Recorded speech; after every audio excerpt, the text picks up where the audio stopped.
Jong Carissa moet miskien maar 'n aandrokkie aanskaf, want dit wil lyk of hierdie plaaslike rolprent dalk vir 'n Oscar benoem kan word.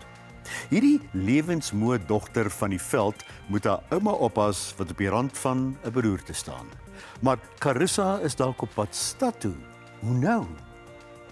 Verwag 'n tydsame, stadige, deeglike kunsrolprent, anders as my F. Marlies. Carissa bekyk die stryd van 'n vrou wat 'n lewensveranderende besluit moet neem noukeurig. Min gebeur op die oppervlakte. Sy's deel van 'n gemeenskap bewys sy nie eintlik vriende het nie, behalwe 'n flamboyante jong man wat wil stad toe gaan.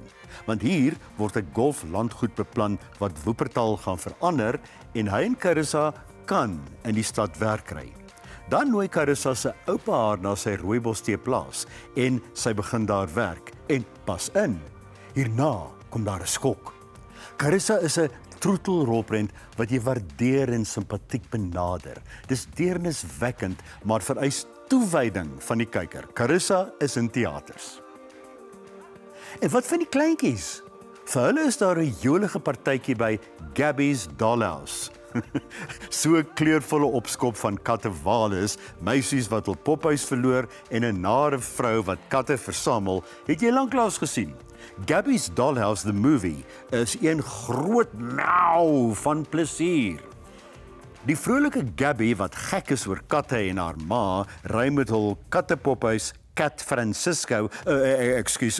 Francisco toe. Maar dan maak hulle kennis met die nare Lady Vera, wat eweneens mal is oor katte en pophuise. En daar word die speelgoedtrokkie gekaap. Maar die katjies is so piepklein. Hoe gaan Gabby haar maatjies terugkry?